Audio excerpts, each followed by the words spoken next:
ثم الصلاة والسلام على رسول الله رب اشرح لي صدري ويسر لي أمري واحلل عقدة من لساني يفقهوا قولي وبعد.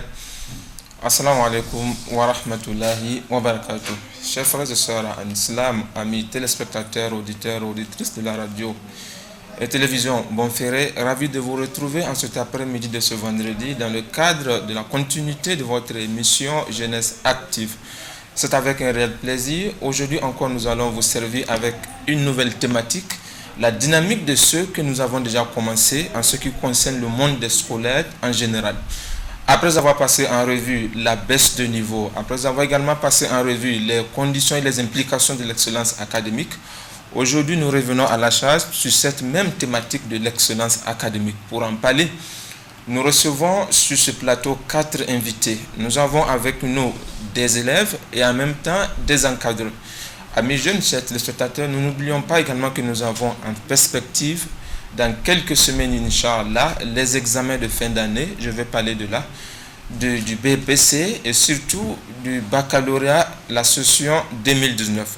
Dans ce numéro, nous allons un peu faire une ébauche sur ces examens, dans le souci d'orienter nos candidats, leur donner un avant-goût, en tout cas les booster dans leur préparation en termes de conseils, en termes d'orientation. Pour notre plateau, nous avons avec nous Issaka Sani Abdurrahman. Il est élève en classe de terminale C au lycée d'excellence. Issaka, bonsoir. Bonsoir. Merci d'avoir accepté notre invitation. Merci. Nous avons une seconde élève avec nous, Aïcha Toussoumana. Elle est élève également en classe de terminale D à l'Institut de la Ligue mondiale islamique. Aïcha, bonsoir. Bonsoir. Merci d'être là, d'avoir accepté notre invitation. Sur ce plateau, nous avons également, comme je l'ai annoncé, avec nous des encadreurs. 2 encadreurs pour la circonstance. Nous avons Ahmed Tigani. Ahmed, vous êtes formateur, vous êtes encadreur. Vous êtes également cofondateur du cabinet ICRA. Bonsoir, Ahmed. Bonsoir. Merci d'être là, d'avoir accepté notre invitation. 4e et dernier invité, Harouna Bawa, également encadreur et formateur dans le cadre des activités de l'association Club des jeunes musulmans du Niger. Harouna, bonsoir. Bonsoir. Merci d'être là aussi. Merci. Alors je l'ai annoncé avec vous, nous allons ensemble parler de ce qui est de l'excellence académique. Je rappelle que nos 2 élèves sont les majeurs de leur promotion. C'est des excellents. Nous avons avec nous des excellents pour parler de l'excellence, il faut le dire ainsi. Aouna, je commence avec vous. L'excellence académique, alors vous en tant qu'encadreur, en tant que formateur, en tant qu'orientateur des élèves, en majorité des candidats, qu'est-ce que vous pouvez dire par l'excellence académique quand on vous demande de donner un contenu à l'excellence académique? Qu'est-ce qu'on peut retenir? Merci Zakou d'avoir nous accordé tout d'abord la confiance d'être invité sur ces plateaux afin de pouvoir échanger par rapport à la question de l'excellence, chose qui est extrêmement intéressante.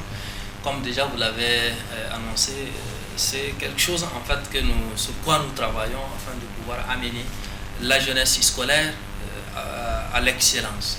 L'excellence académique, on parle de l'excellence académique lorsqu'il s'agit d'un travail intellectuel que l'élève ou l'étudiant est amené à apporter, un effort intellectuel que l'étudiant est amené à apporter relativement aux résultats attendus après les différentes évaluations. Donc en quelque sorte, l'excellence académique, c'est avoir la performance au-delà de la minimale à l'issue d'une évaluation, à l'issue d'un examen. Donc lorsque l'élève ou l'étudiant atteint une moyenne au-delà de la minimale, parce que lorsqu'on est à la minimale, on ne parle pas de l'excellence. Donc voilà, d'une manière caricaturée, ce que nous comprenons par excellence académique. Donc ça, c'est du point de vue note, du point de vue moyen. Il faut comprendre dans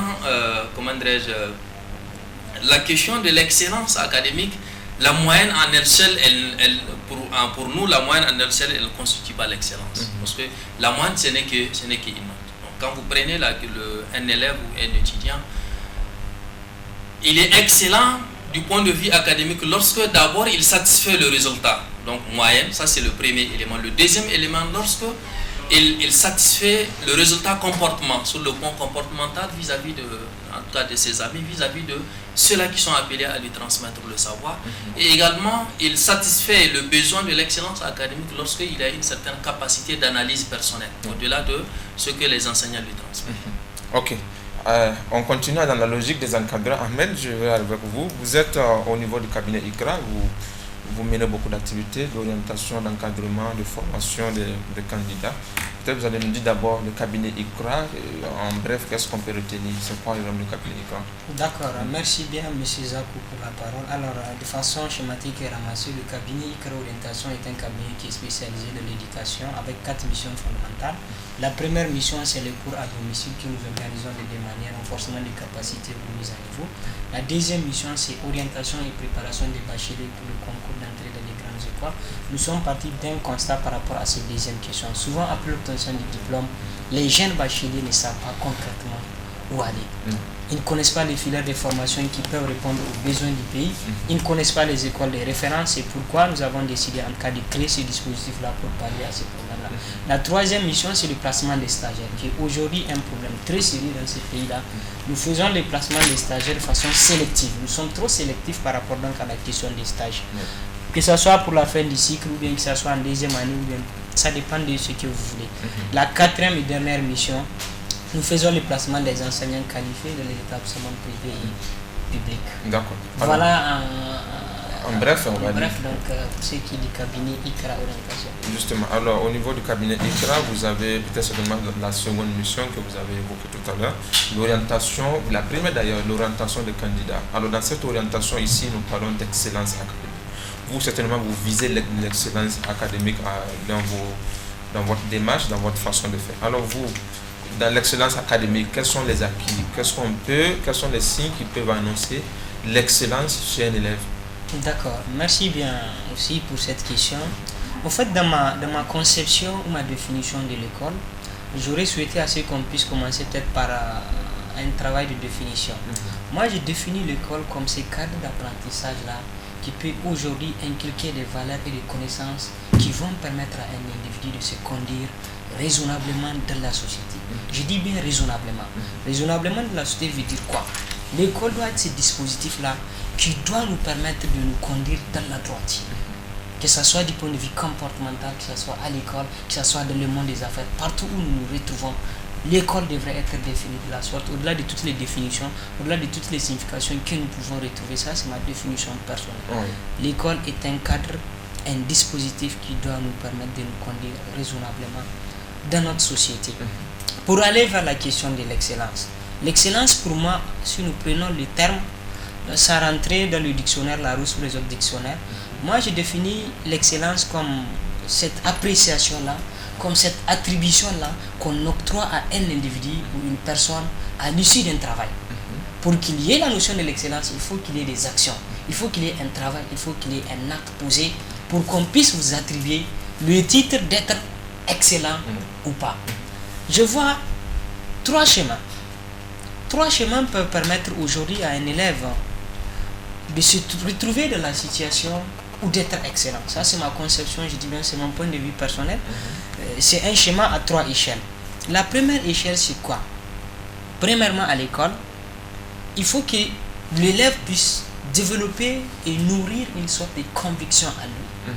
Je suis à l'école pourquoi? À l'école primaire, peut-être on ne peut pas répondre à cette question. Au collège, peut-être on ne peut pas répondre à cette question. Mais arrivé au lycée, l'élève doit être à mesure, il doit être capable de savoir pourquoi il est à l'école. Du moment où il arrive à répondre ou à trouver des éléments de réponse à cette question, le premier élément qui peut lui permettre d'aller vers l'excellence, c'est la conviction. La conviction de ce qu'il est en train de faire, la conviction sur son travail à l'école. Le mot conviction, il regorge un certain nombre d'éléments, notamment la confiance en soi, notamment la question de volonté, la question de courage, la question de détermination. Je suppose que tous ces éléments-là peuvent être réunis et regroupés dans la conviction qu'il a à lui. Tant que la conviction n'est pas en lui, tant que la conviction n'existe pas, on ne peut pas aller vers l'excellence dans tout ce que nous faisons, que ce soit à l'école, le monde des affaires, le comportement. Je remercie le frère. Je remercie le frère qui a tout à l'heure souligné quelque chose en disant que L'excellence ne doit pas se limiter à partir de la moyenne de l'élève. Ce n'est pas la moyenne seulement qu'il faut voir de l'excellence. Il faut voir les attitudes, il faut voir le comportement de l'élève ou de l'enfant. Comment il se comporte vis-à-vis de ses enseignants, comment il se comporte dans la société, comment il se comporte à l'égard de ses professeurs. Ça, c'est le premier élément. Il faut qu'il ait la conviction. Le deuxième élément, c'est ce que j'appelle les outils techniques ou les ressources techniques qui sont fondamentales. Tant qu'il n'y a pas ces outils-là, je ne pense pas qu'on peut tendre vers l'excellence. D'accord. On a compris dans votre définition panoramique les éléments qui doivent être mis en avant pour qu'on puisse parler d'excellence académique chez un élève. Peut-être on va donner la parole aussi aux élèves qui sont les premiers concernés. Le temps de rappeler également à nos téléspectateurs qui nous ont la possibilité de participer à cette émission et en nous envoyant leurs réactions, questions ou contributions. Il suffit tout simplement de nous écrire au 93 01 34 55, 93 01 34 55. Vous qui nous suivez ou vous qui nous prenez en marche, vous avez la possibilité de participer à cette émission. Il est question d'excellence académique, à quelque part des examens de fin d'année. On va permettre aux élèves de s'exprimer. Alors Abdourahmane, je viens à vous. Vous êtes élève en classe de terminale lycée au lycée d'excellence. On parle d'excellence académique, vous êtes au lycée d'excellence. Est-ce que vous, en tant qu'élève excellent, on va le dire, parce qu'il faut être excellent, certainement pour être au lycée d'excellence, quels sont les acquis pour vous? Quel est cet élève excellent? On vous appelle excellent, qu'est-ce qu'il faut qu'on vous appelle excellent? D'accord, merci à vous. D'abord, j'accepte, je suis d'accord qu'être au lycée d'excellence, il faut vraiment travailler, il faut exceller pour être là-bas. Mais je ne peux pas dire que nous sommes des excellents. Ça, c'est la première des choses. Nous ne sommes pas des excellents, c'est l'attribut de l'établissement comme ça, parce que l'excellence, c'est vraiment quelque chose de très très compliqué. Mais c'est facile de travailler pour partir vers l'excellence. Pourquoi je dis c'est facile? Parce que tout le monde peut le faire. Tout celui aujourd'hui qui décide de le faire, il peut le faire. Je vais directement parler de quelques aspects, 2 ou 3 aspects qui vont conduire vers l'excellence. La première des choses pour un élève, c'est d'être concentré en classe. La deuxième des choses, c'est d'être attentionné. Et maintenant, le plus gros défi, c'est de ne pas avoir peur. La peur, c'est l'un des plus grands défis. Je reviens sur la concentration. Nous suivons des cours, le professeur vient en classe, il fait son cours. Ce n'est pas pour lui qu'il vient en classe, il fait son cours. Donc, quand il fait son cours, il faut que nous arrivions à suivre ce cours très bien, concentré, attentif, et maintenant au cours des évaluations, ne pas avoir peur. Ça, c'est du point de vue général. Donc, est-ce que l'excellence pour toi, est-ce que c'est l'élève excellent? C'est celui-là qui a de bonnes moyennes en classe, c'est celui-là qui a 15 de moyenne, 14 de moyenne en classe? Est-ce que cela suffit pour appeler un élève excellent? Bon, ça dépend. Si par exemple, on va juste regarder les résultats académiques pour juger l'excellence, dans ce cas, tout celui qui a à partir de 18 à 20, là il est excellent. Mais si on doit évaluer aussi les comportements, là pour être excellent vraiment, il faut être bon académiquement et bon aussi sur le plan comportemental. Voilà ce que je pense de l'excellence. D'accord. Aïchatou, on va prendre son avis. Vous êtes à l'Institut Ligue mondiale islamique. Je rappelle que vous êtes également parmi les excellents de votre classe. Alors pour vous, l'excellence, je vous repose la même question. L'excellence, est-ce que c'est lié à la moyenne de l'élève? C'est qui est l'élève excellent? D'accord, merci monsieur de m'avoir invité à ce plateau. Et pour moi, c'est pas la moyenne qui détermine un élève excellent. L'excellence, l'élève excellent, il y a des élèves qui peuvent avoir des moyennes en trichant, en faisant des trucs, en cherchant, en faisant des tricheries pour trouver des moyennes en classe. Mais vis-à-vis savoir, ils n'ont pas le savoir. Il y a des gens qui ont 16, 17 de moyenne, mais qui ne le méritent pas. Pour être excellent aussi, il faut travailler, il faut reprendre, il faut suivre l'enseignant et reprendre les exercices, reprendre le cours, reviser le cours. C'est ça que je peux dire. D'accord. Alors, vous n'avez pas bien répondu à ma question. C'est vrai, il y a des élèves qui trichent, qui arrivent à avoir de grosses moyennes en classe. Pour que l'élève excellent, c'est qui cet élève-là, ma chère? L'élève excellent, c'est celui qui, si je peux le dire,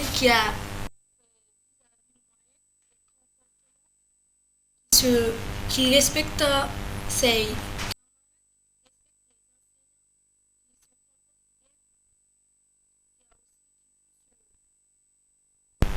qui peut avoir un moyen de 18 à 20 comme il vient de le dire. C'est ça être un excellent. Être excellent sur tous les plans. Oui. D'accord. Je rappelle qu'on va revenir à vous, on va prendre vos secrets. Vous allez partager avec nous vos secrets, vos camarades qui vous suivent, qui ont envie d'être excellents comme vous. Vous allez nous dire ce que vous avez mis en exergue pour être appelé excellent. Je reviens aux encadreurs. Alors, Ahmed, nous sommes en train de parler de l'excellence académique. Vous êtes encadreur des élèves, vous les orientez, vous leur donnez des conseils. Alors, dans cette orientation, dans cet encadrement, quelles sont les difficultés, quels sont généralement les facteurs qui reviennent récurremment, qui peuvent être un obstacle à l'accession vers la marche vers l'excellence? D'accord. Là, peut-être cette question va me permettre d'attaquer le deuxième élément que j'ai voulu bien développer.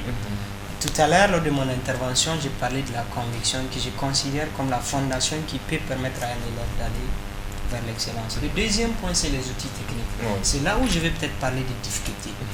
Au niveau des outils techniques, nous avons 3 éléments. Le premier outil technique pour un élève, c'est quoi? C'est les cours. C'est les cours. L'élève doit avoir une maîtrise parfaite de son programme. Que ce soit en philosophie, en français, en histoire-géographie, en mathématiques, il faut avoir une maîtrise, même si elle ne peut pas être parfaite, plus ou moins, ou qui tend vers la perfection.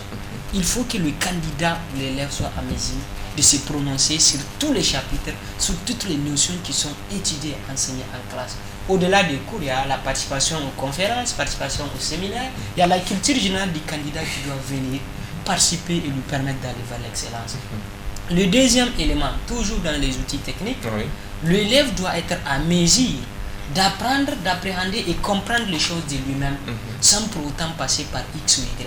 Par exemple, un professeur qui vient qui fait son cours sur Autriche, sur État, sur droit, sur liberté, l'élève doit aller retravailler sur cette notion-là et être capable de faire un travail de synthèse. Qu'est-ce qu'il a compris de tout ce que l'enseignant a dit dans cette partie, dans cette notion? Là, il va apprendre de lui-même.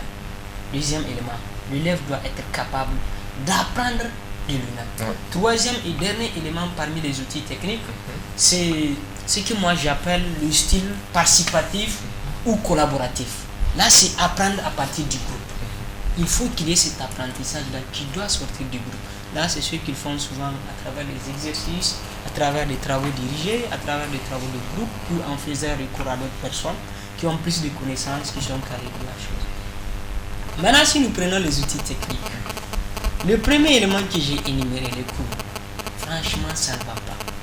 Ça ne va pas, ça ne va pas. Un enseignant peut venir aujourd'hui, faire un cours, répéter le cours pour une deuxième fois, troisième fois, quatrième fois. De même, vous dites à ces élèves-là de vous faire la restitution, c'est un problème. Et là, c'est quoi le problème? C'est les élèves ou c'est l'enseignant, le message qui ne passe pas?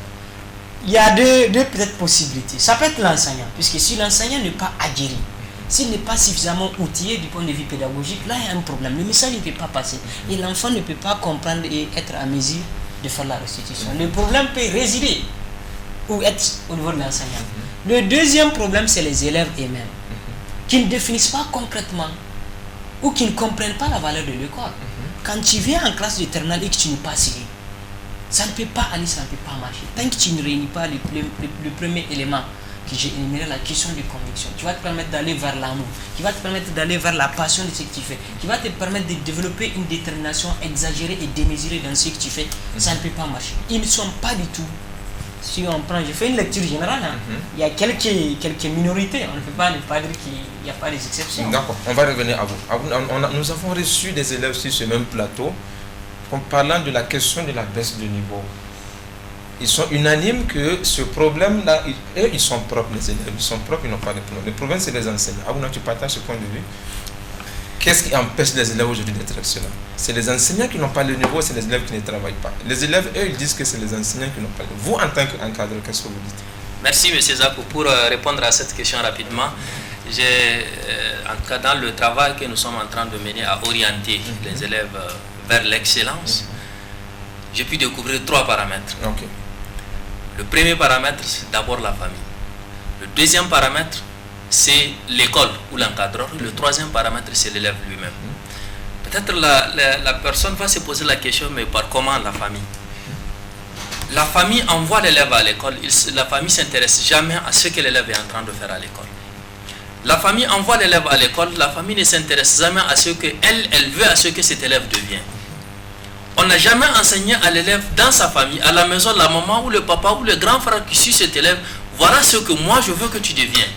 Et pour quelle raison? Le deuxième élément, c'est l'encadreur. Malheureusement, aujourd'hui, on enseigne la pédagogie aux enseignants pour pouvoir enseigner, mais les enseignants n'enseignent jamais aux élèves comment apprendre. C'est un élément extrêmement important. Parce que lorsque toi, tu sais comment transmettre le message, alors que celui à qui tu transmets le message, il ne sait pas comment capter, transformer cette information et l'utiliser à bon escient, ton message n'aura aucun effet. Ça veut dire que s'il faut produire des excellents, il faut nécessairement apprendre aux élèves comment exceller, donc comment travailler, comment apprendre. Pour ce faire, nous, dans notre démarche, moi j'apprends généralement, je dis, lorsque vous voulez devenir excellent, les outils de travail qu'il vous faut nécessairement en tant qu'encadreur, moi ce que je voudrais vous apprendre, c'est 3 paramètres également. Le premier paramètre, c'est le paramètre temps. Quand vous êtes élève ou étudiant, vous êtes obligé d'avoir un chronogramme, un emploi de temps pour pouvoir maîtriser vos 24 heures dans la journée. Il faut savoir utiliser à chaque moment comment vous allez utiliser vos 24 heures. Ça, c'est le premier élément du même paramètre. Le deuxième élément du même paramètre est qu'il faut savoir à quelle période, quelles sont les séquences, quelles sont les périodes de travail en tant qu'élève ou en tant qu'étudiant. Parce qu'il y a un temps pour l'écriture, la collecte d'informations, il y a un deuxième temps pour l'organisation de l'information, il y a un troisième temps pour l'assimilation de l'information. Un apprenant, il est obligé de comprendre ces trois temps afin de pouvoir être excellent dans ce qu'il est en train de faire, le travail de l'apprentissage. Lorsque vous passez votre journée, pendant qu'il y a les véhicules, il y a tous les bruits autour de vous et que vous pensez que vous pouvez faire un travail d'assimilation, vous ne pouvez pas le faire. À cette période, ce que nous estimons, dans la journée, il faut faire un travail de collecte d'informations. Peut-être dans l'après-midi, il faut faire un travail d'organisation de vos informations, donc la révision. Et le moment le plus calme, peut-être dans la matinée, très tôt le matin, ou la dernière partie de la nuit, là, vous pouvez faire un travail d'assimilation, donc la mémorisation. Lorsque l'étudiant ou l'élève arrive à comprendre cette technique, il sera beaucoup plus performant et il peut tendre vers l'excellence. Mon frère, il a annoncé quelque chose d'extrêmement important, la question de conviction.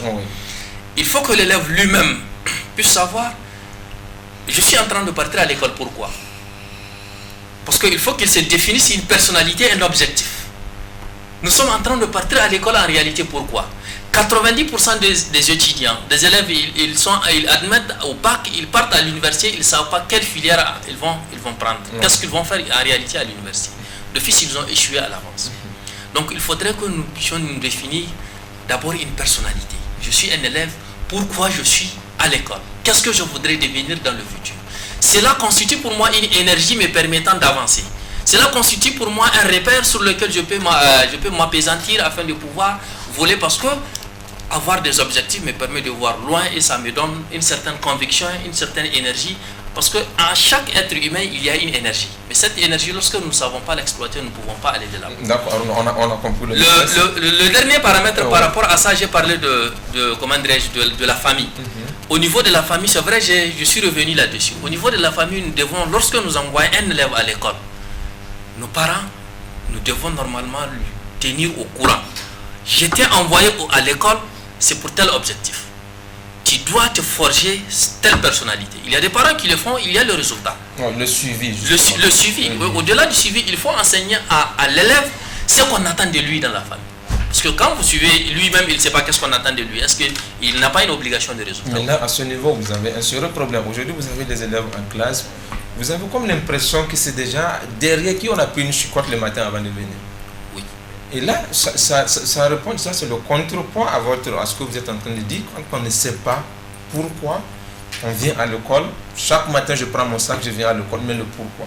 Est-ce que c'est parce que papa m'a dit, mon fils va à l'école et ça s'arrête là? je suis en train de mettre en évidence, Aruna, la responsabilité parentale dans le suivi des élèves pour accéder à l'excellence académique. Alors, Abdurrahman, vous allez partager avec nous les éléments que vos encadrants ont passé en revue, l'organisation, la gestion du temps, la responsabilité parentale. Vous allez nous dire comment est-ce que vous arrivez, vous, à vous organiser pour être excellent?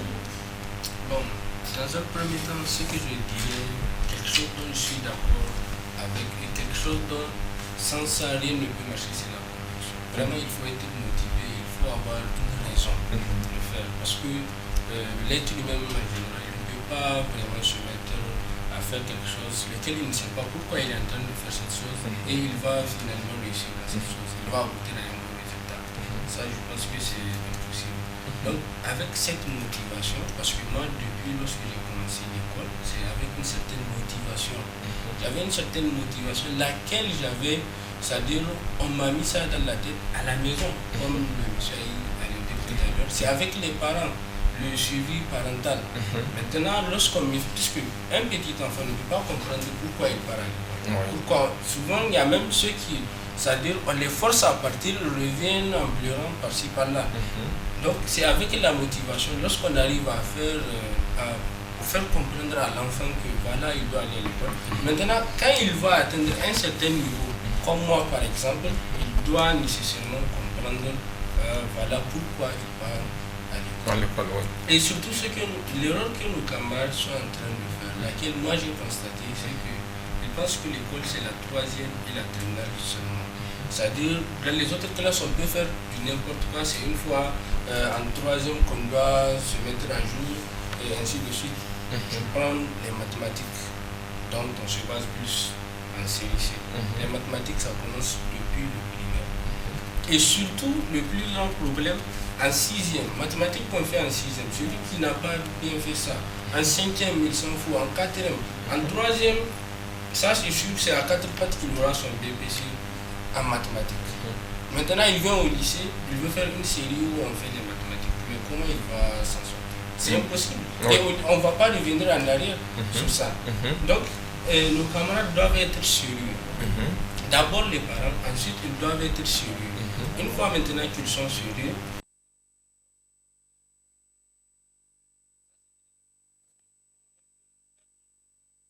je sentais un peu découragé.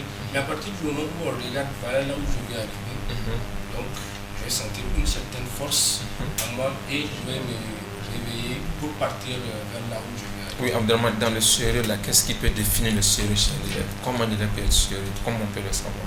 Un élève sérieux.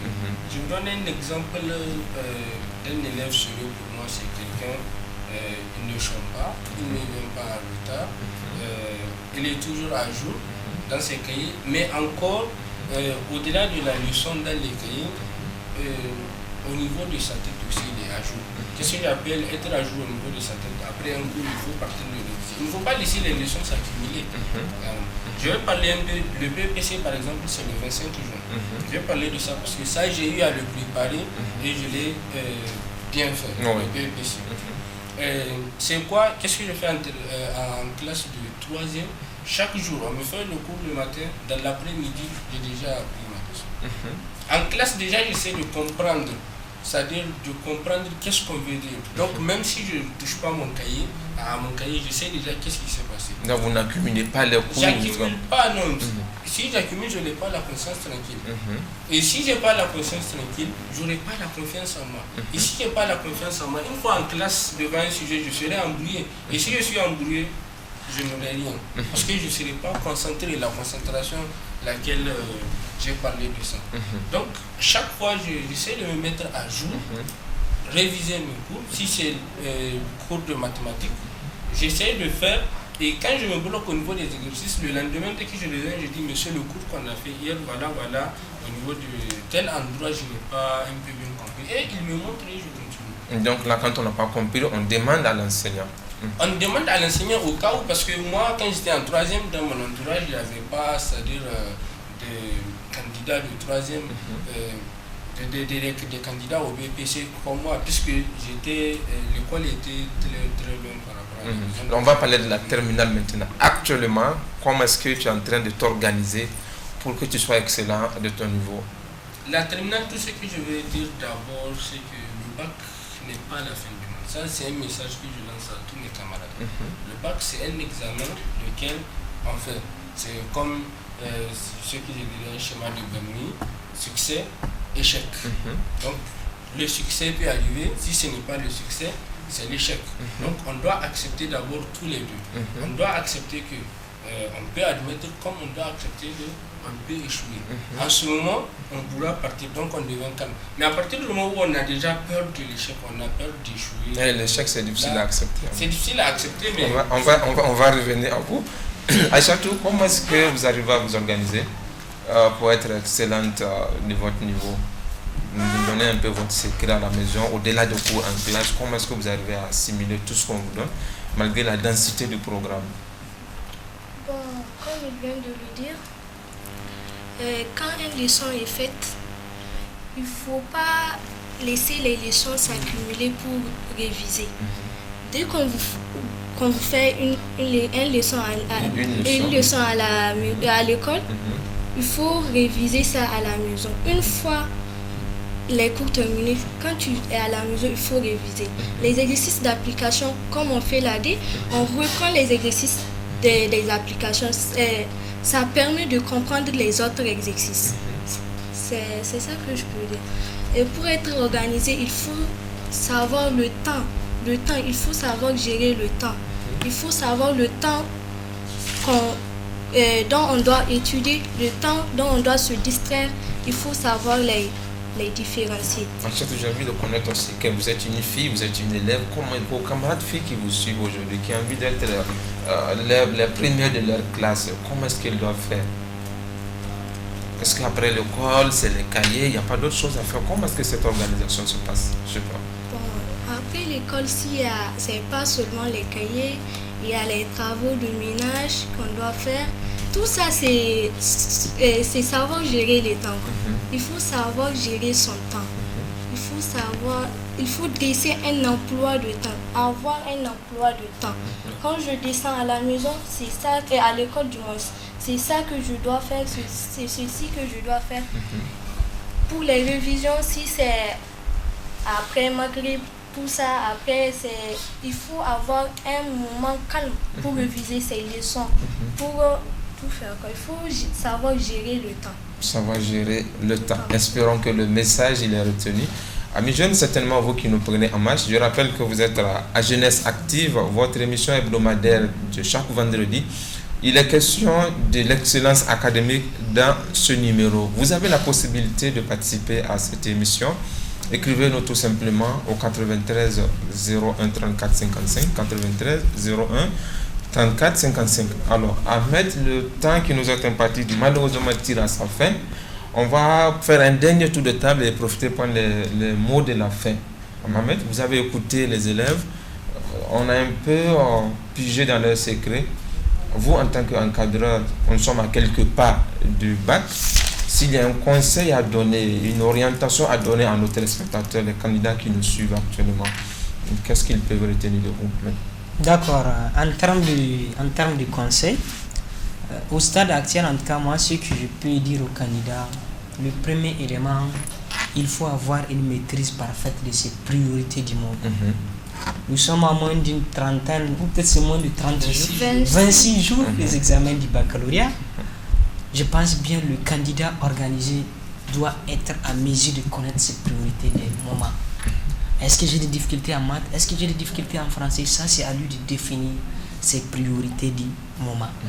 Deuxième conseil, il faut savoir développer une attitude mentale très positive, extrêmement positive, puisqu'ils sont dans une situation où ils se retrouvent souvent dans la partie échec, réussite.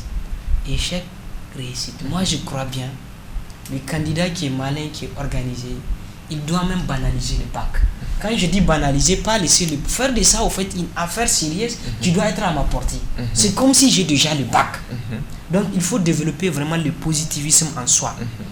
Deuxième élément, par un autre élément, il faut souvent revenir à la case de départ. La case de départ, c'est quoi? C'est de faire un bilan ou un retour sur soi-même pour se poser des questions et des interrogations, voir qu'est-ce qui ne va pas, qu'est-ce que je dois corriger, à moins de, je sais pas, 26 jours ou 20 jours qui restent, peut-être on peut s'en sortir. Le dernier élément, il faut trouver régulièrement une nouvelle ou une bonne pratique dans tout ce que vous faites en tant que candidat. Vous avez essayé ça n'a pas marché, il faut changer, il faut tenter, il faut utiliser une autre technique qui pourra peut-être permettre à ces candidats-là de réussir et de décrocher leur examen du baccalauréat. L'élément phare, je vous dis, l'élément phare, c'est le positivisme. Il faut vraiment avoir un esprit ou une mentalité extrêmement positive par rapport à cet examen-là. Parce qu'il y a des choses qui viennent dans la tête. Il y a des choses, même si on est excellent en classe, on a 17, on a 15, il y a le doute qui vient. Il y a l'idée de l'échec qui nous traverse tout le temps l'esprit. Il a dit qu'il faut être dans les deux extrêmes. Mais le problème, comment être dans ces deux dimensions-là? Si vous laissez l'autre dimension prendre le dessus, vous êtes foutu. Et de leur majorité, ils laissent la dimension là qui est mauvaise, celle de l'échec, prendre le dessus par rapport à la réussite. Même si on est bon. Même ceux-là qui sont, qui ont 12, qui ont 13, qui ont 14. On a plus de 200 candidats avec nous cette année. Ils sont là, nous travaillons chaque dimanche avec ces candidats-là, de 8h jusqu'à 18h. Si vous essayez d'échanger individuellement avec ces candidats, au fait, en les regardant, franchement, on sait que ça ne va pas. D'accord. Ça, c'est un travail psychologique qu'il faut faire. On a compris le message. Vraiment, bonne chance aux candidats, qu'Allah le Tout-Puissant fasse en sorte que les épreuves des examens, en tout cas, puissent être à leur portée. Amen. Ça sera même à leur portée, Inch'Allah. Je crois que ce ne sera pas difficile cette année. Ah, mais ça, c'est... Bon, je ne dirais pas, ça c'est une promesse. Bon, pas une promesse, peut-être c'est une garantie que vous donnez aux élèves. J'affirme que ça ne sera pas difficile. On vous dit que le bac de cette année ne sera pas difficile. Soyons confiants et rassurés. Pour ceux qui ont travaillé. Pour ceux qui ont travaillé, encore. Ok. Haruna, les conseils qu'on peut donner à nos candidats à quelques jours, à 26 jours exactement du bac 2019, quelle préparation, quel état d'esprit, quelle orientation pour nos candidats qui nous suivent en cet instant? Merci, M. Zankou, pour cette question-là. Ça m'a rappelé lorsque nous organisons nos activités d'orientation des candidats, c'était essentiellement à la fin de l'année. Beaucoup de responsables de l'établissement nous ont dit, mais ça c'est quelque chose qu'ils ont besoin au début de l'année, parce que ça permet aux étudiants, aux élèves du moins, de bien se préparer. Parce que tu vas orienter un élève, comment il va réussir son examen à moins de 26 jours. Ça devient pratiquement une insulte parce qu'il ne pourra pas le faire tout de suite, parce qu'il a parcouru plus de 9 mois. C'est vrai, ça peut être utile pour beaucoup de personnes, mais pour beaucoup aussi, ce n'est pas intéressant. Donc, ce qu'il faut comprendre, en ces quelques jours, les 26 jours ou les 15 jours pour les autres qui restent, c'est vraiment d'éviter la surcharge. Il y a beaucoup qui pensent que c'est maintenant qu'il faut faire nuit blanche pour apprendre tout. Lorsque on surcharge le cerveau ne pourra pas digérer l'information, et lorsque le cerveau ne digère pas l'information, le cerveau ne pourra pas vous ramener les informations le jour où vous en aurez besoin. Ça, c'est le premier élément. Évitez, s'il vous plaît, chers candidats, les nuits blanches. Les nuits blanches, ce n'est pas ça la solution. Le deuxième élément, c'est qu'il faut éviter d'apprendre dans le bruit. Il faut vraiment éviter d'apprendre dans le bruit. Les quelques 10 ou 15 jours qui sont là sont faits pour organiser le cerveau, organiser le travail, afin de pouvoir recadrer tous les apprentissages que nous avons faits depuis le début de l'année. Donc évitons d'apprendre dans le bruit pour ne pas avoir une information embrouillée le jour où nous en aurons besoin.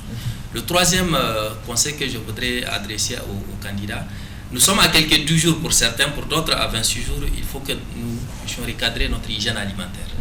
Parce que si aujourd'hui, un candidat, il ne cadre pas son hygiène alimentaire, il mange de n'importe quoi, il risque d'avoir des perturbations qui peuvent lui prendre une semaine. Ça veut dire qu'il a perdu 7 jours.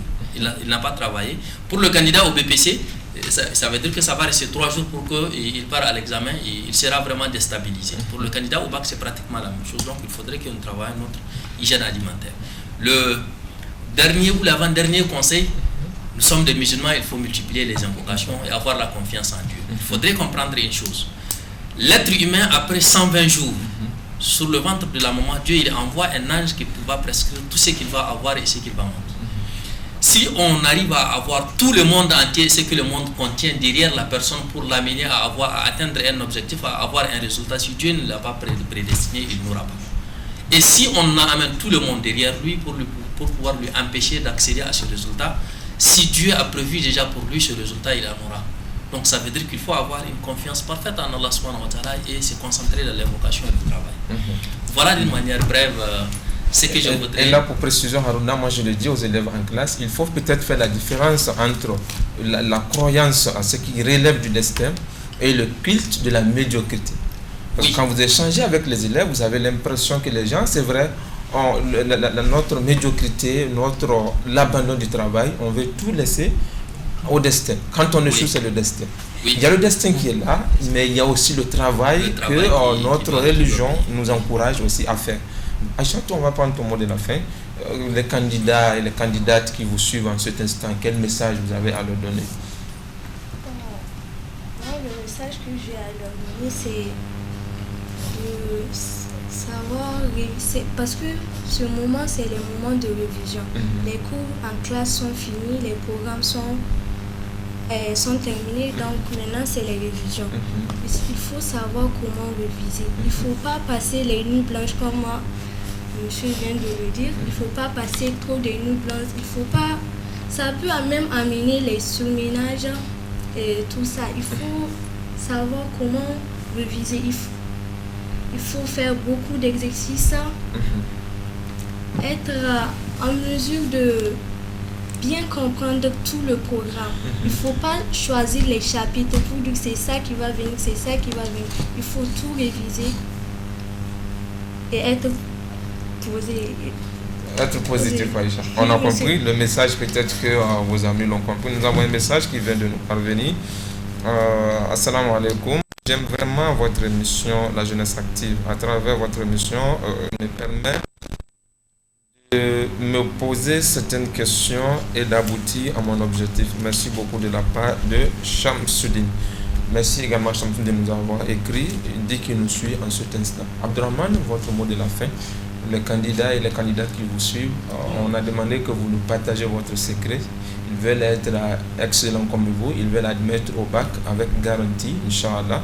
Qu'est-ce que vous avez à leur laisser comme message ou comme conseil?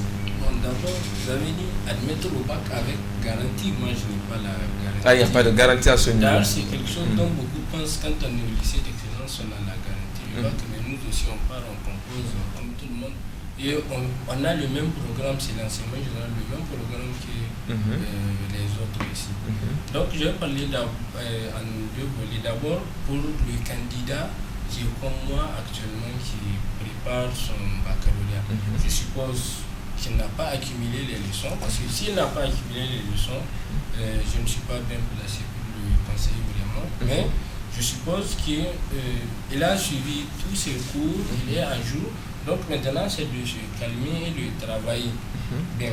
Je prends l'exemple maintenant des gens comme nous en CIC, où il faut traiter des exercices. Il ne faut pas venir ouvrir dans un livre où il y a des exercices corrigés, traiter, quand on se bloque, on regarde la correction et c'est fini, j'ai compris. Non, non, ça ne se fait pas comme ça. Nous, on utilise ces genres de livres, mais c'est quand on se bloque, on regarde la correction, on voit comment ça s'est fait. Et si on regarde, ce n'est pas à tout moment qu'on regarde. Il faut à un certain niveau, mais vraiment c'est méthodique le fait de regarder la correction et de travailler comme ça avec une vitesse constante jusqu'au jour du baccalauréat. Ne pas s'affoler, ne pas se stresser. Maintenant, pour celui qui veut être excellent, là je vais surtout parler aux collégiens. Rapidement.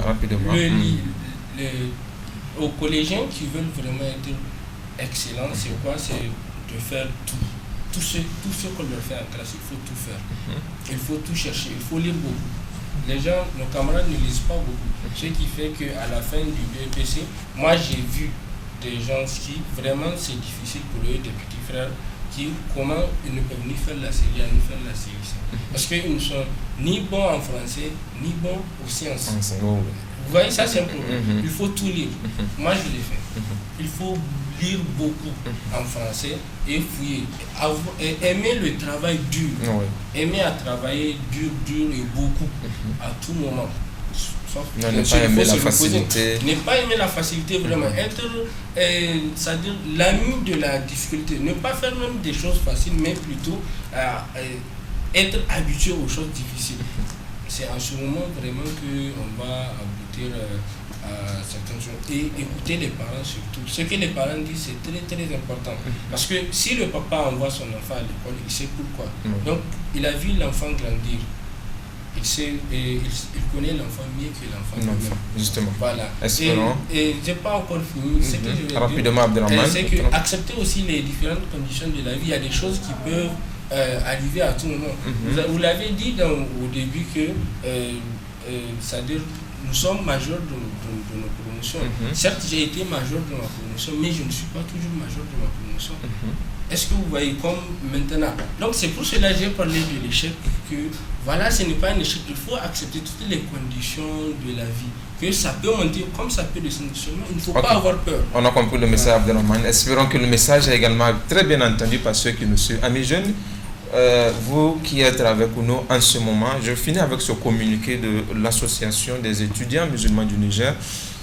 Vous êtes tous invités ce dimanche à l'Académie des arts martiaux au niveau du stade général Séni Kountché à la 5e édition de la journée islamique de fin d'année JIFA 2019.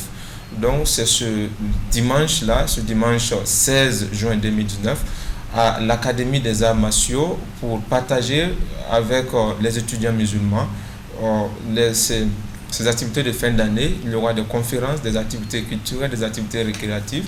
10 000 conférenciers sont prévus au rendez-vous. Donc tous à l'Académie des arts martiaux ce dimanche 16 juin à partir de 8h30 pour la journée islamique de fin d'année qu'organise l'Association des étudiants musulmans du Niger. C'est ici que prend fin ce numéro de votre émission Jeunesse Active. Nous étions avec Issa Kassani Abdourahmane, élève en classe de terminale C au lycée d'excellence de Niamey. Issa, merci d'avoir accepté notre invitation. Aïcha Toussoumana, élève en classe de terminale D à l'Institut Ligue mondiale islamique. Aïcha, merci. Tidiane Ahmed, il est formateur encadré au niveau du cabinet ICRA. Ahmed, merci également. Harouna Bawa, encadreur dans le club, l'association Club des jeunes musulmans du Niger. Harouna, merci également à vous. Merci également à vous, chers téléspectateurs, vous qui nous avez suivis, qui êtes restés fidèles à cette émission. Merci à toute l'équipe de réalisation. On se donne rendez-vous, Inch'Allah. Nous allons revenir sur cette même thématique dans le cadre des préparatifs et les orientations pour le baccalauréat. Jusqu'au jour du baccalauréat, nous allons consacrer le numéro à l'orientation, à l'encadrement sur ce plateau même de nos candidats. Rendez-vous, Inch'Allah, chers téléspectateurs, le vendredi prochain pour dans la même dynamique, le même processus, Inch'Allah. D'ici là, portez-vous prêts et restez fidèles au programme de la radio et télévision Bonferré. Assalamu alaikum wa rahmatullahi wa barakatuh.